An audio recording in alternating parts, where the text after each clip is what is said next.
మోహన్ బాబు యూనివర్సిటీపై చర్యలు తీసుకోవాలని చెప్పి ఉన్నత విద్యాశాఖ గవర్నమెంట్ సిఫార్సులు చేసింది. అవునన్నా, పేరెంట్స్ నుంచి అత్యధిక ఫీజులు వసూలు చేస్తుంది యూనివర్సిటీ అని చెప్పి ఆరోపణలు చేసింది. దీనిపై మీ అభిప్రాయం? నా అభిప్రాయం ఒకటేనా, ఇప్పుడు మోహన్ బాబు గారు యూనివర్సిటీ మంచిగా నడవాలని చెప్పి పెట్టాడు. సో అక్కడ ఏంటంటే అదనపు ఫీజులు వసూలు చేసి దాదాపు 25 కోట్లు 26 కోట్లు వసూలు చేశాడు. సో దానివల్ల ఎఫెక్ట్ ఏంటంటే వాళ్ళ పైన 25,000 దాదాపు 30,000 రూపాయలు అదనంగా వసూలు చేసి కొన్ని లక్షల రూపాయలు దండుకున్నాడు. సో ఇక్కడ ఏంటంటే వసూలు చేయడం అనేది అదనంగా చేయడం అనేది తప్పన్న. అక్కడ ఎంత ఫీజు ఉంది, గవర్నమెంట్ ఎంత అప్లై చేసింది, దానిపైన ఎంత ఫీజు అనేది వాళ్ళు తీసుకోవాలి.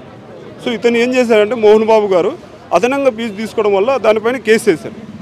అది తీసుకోకూడదని చెప్తున్నారు. అయితే అదనంగా ఏం చేయలేదు, కొంతమంది ఫీజు డిలే చేస్తే అది పెనాల్టీ ఫైన్ రూపంలో వేస్తే అది ఎక్కడన్నా జరిగేదే అని చెప్పి యూనివర్సిటీ వాళ్ళు అంటున్నారు. ఆ పెనాల్టీ అనేది వేయచ్చు అన్న, 1000-2000 వేయచ్చు, కానీ 25,000 35,000 ఎక్స్ట్రా వేయడం ఏంటన్నా. ఇప్పుడు ఒకటేనా, నేనే అనుకోండి 2008లో డిగ్రీస్ స్టార్ట్ చేసి 2011లో నేను కంప్లీట్ చేశాను. నేను ఏదో ఒక నా రిజిస్ట్రేషన్లో వచ్చేసి అటెండెన్స్ నాది 60% లేదా 50% ఉంది అనుకో, ఒక 2,000 పెనాల్టీ కట్టంటే కడతాను, ఎందుకంటే తప్పు నాది. అట్లాగని 25,000 35,000 వేయడం ఏంటన్నా.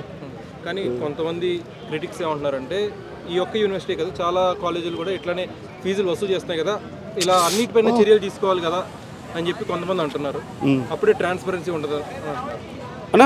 అది తప్పే కాదన్న, కరెక్టే. కానీ ఒక కాలేజీ తప్పు చేసిందని అన్ని కాలేజీలు తప్పు చేసుకుంటూ కూర్చుంటూ పోతే ఏదైనా శిక్ష పడాల్సిందే, తప్పదు. కానీ అధికంగా ఫీజులు వసూలు చేయడం అనేది తప్పు. సో ఇది ఇక్కడ మీరు చెప్పినది రైటే. ఒక కాలేజీ ఇంకో కాలేజీ చూసుకొని అతను ఎవడో పెనాల్టీ వేసాడని మీ కాలేజీ చేయడం ఇదంతా అవసరమా?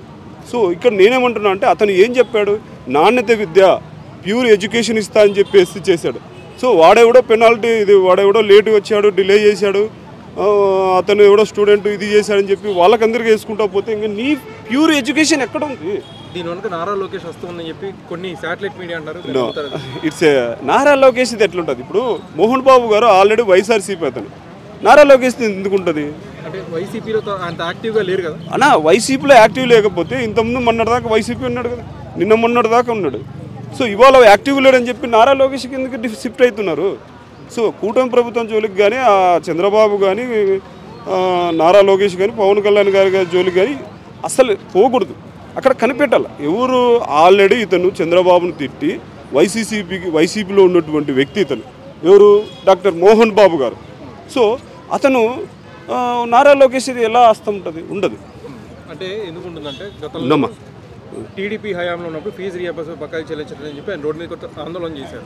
కానీ వైసీపీ హయాంలో కూడా ఆ ప్రాబ్లం సాల్వ్ కదా, అయినా కానీ ఆయన సైలెంట్గా ఉన్నారు, ఎలాంటి చర్యలు ఆందోళన చేపట్ల. సో ఈ ద్వంద్వ వైఖరి అవలంబించడం నచ్చగా నారా లోకేష్ ఏమన్నా యాక్షన్ తీసుకున్నారు?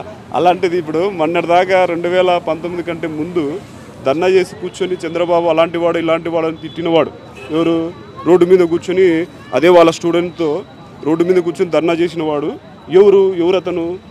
డాక్టర్ మోహన్ బాబు గారు. సో ఇవాళ అదేదో 2019 జగన్మోహన్ రెడ్డి సారి వాళ్ళ ప్రభుత్వం వచ్చిన తర్వాత క్లియర్ కావాలంటే దానికి సొల్యూషన్ అయినా చూసుకోవాలి. సో ఇక్కడ ఏంటంటే నారా లోకేష్ గారిది హస్తం ఏం లేదండి. సో ఎడ్యుకేషన్ పరంగా ఆల్రెడీ ఎడ్యుకేషన్ డిపార్ట్మెంట్ అనేది ఒకటి ఉంటుంది కదండి. సో దానికి సంబంధించి వాళ్ళు పెనాల్టీ వేశారు, వాళ్ళు కట్టుకోవాల్సింది, జరిమానా కట్టుకోవాల్సింది.